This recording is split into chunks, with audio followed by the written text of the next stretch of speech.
40 degree সেলসিয়াসের তীব্র গরম উপেক্ষা করে প্রায় 2 সপ্তাহ ধরে দিল্লির যন্তর মন্তরে অবস্থান করছেন শত শত শিক্ষার্থী, তরুণ পেশাজীবী ও আন্দোলনকারী। পুলিশি ব্যারিকেড আর কড়া নিরাপত্তার মধ্যেও চলছে স্লোগান, বক্তব্য আর প্রতিবাদ।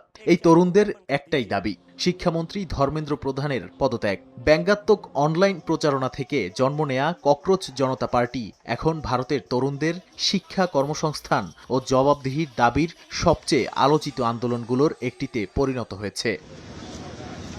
মেডিকেলে ভর্তির নিট ইউজি পরীক্ষার প্রশ্ন ফাঁসের ঘটনায় পরীক্ষা বাতিল হওয়ার পরই শুরু হয় ক্ষোভ।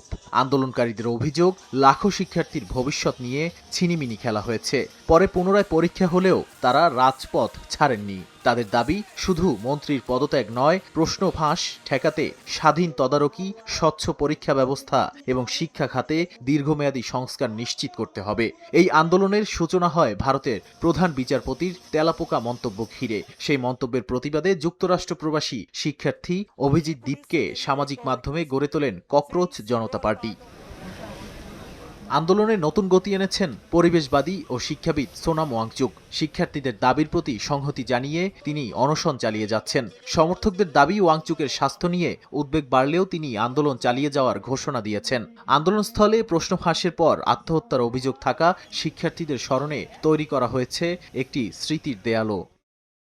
আন্দোলন ঘিরে রাজনৈতিক উত্তাপও বাড়ছে। তৃণমূল কংগ্রেসের সাগরিকা ঘোষ, আম আদমি পার্টির অরবিন্দ কেজরিওয়াল, সমাজবাদী পার্টির অখিলেশ যাদব, সিপিআই ও সিপিএম সহ কয়েকটি বিরোধী দল আন্দোলনের প্রতি সমর্থন জানিয়েছে।